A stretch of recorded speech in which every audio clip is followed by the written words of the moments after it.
در دهه وسطی جمع‌آوری حاصل محصولات کشاورزی ادامه دارند. این زمین را خواجگی دهقانی به نام یاسمینه استفاده می‌نماید. در مساحت 1 هکتار زمین خواجگیداران متشکلانه به جمع‌آوری حاصل پیاز مشغول هستند. در این موسم کارهای صحرایی اوج می‌گیرد. همراه با اعضایان خواجگی 60 نفر ساکنان دهه چهارباغ از جماعت به نام میرزاعلی ویسوف برای جمع‌آوری حاصل پیاز و کار موسمی اینجا جلب گردیدند. طور رهبریت خواجگی اطلاع دادند در صحرا شرایط مهنت نقض برای مانده شده است. کارگران نصف روزی با خوراک گرم تامین گردیده مزد مهنت هر روزه‌شان به طور ناتوری پرداخت می‌گردد. محصولات جمع‌آورده شده و بازار داخلی همان روز برآورده می‌شود. در پهلوی زمین پیاز در یک وقت خواجگیداران محصولات غله‌دانگی را جمع‌آوری نمودند. در خواجگی دهقانی به نام محمد باشد محصولات سبزیجاتی در حال افزایش قرار دارد تا جمع‌آوری حاصل یک چند روز دیگر باقی مانده است. رهبریت این خواجگی ابوبکر سلوزاده میگوید که این محصولات به گرمی تاب‌آور بوده آن را جمع آورده برای ذخیره ترما نگاه داشتن ممکن است. در این روزها خواجگیداران فرصت را غنیمت شمرده بعد آبانی به کشت تکراری این زمین از غلط تازه کرده شده شروع کردند. به جفت خوشصفت زمین اعتبار جدی داده آنها مقصد دارند که از حاصل کشت تکراری درآمد خوب به دست می‌آورند.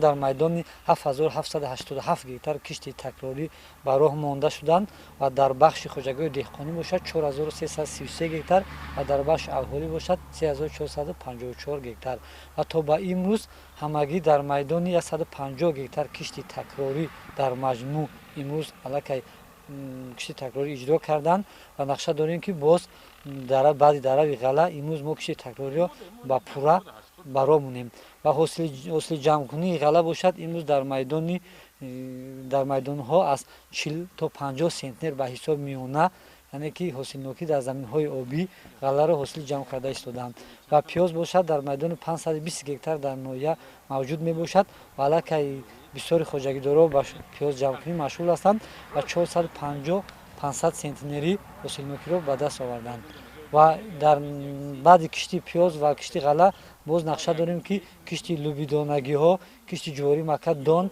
و جگاری سیل راست را براه مانیم. در جماعت دهاتی به نام میرزاعلی ویسوف نارسایی آب پالیزی مشکلات اساسی خواجگیداران می باشد. در دهه دشت دلی خواجگیداران کشتی تکراری گذرانده شده منتظر آب پالیزی هستند. پهلوی آن باشد زمین غله‌زار است.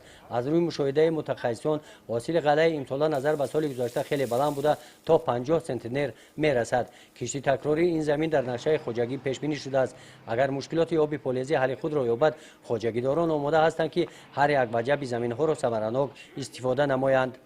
گزارش خواجه نظریف خدای نظر ظهروف از ناحیه واسه برای برنامه اطلاعاتی نوید.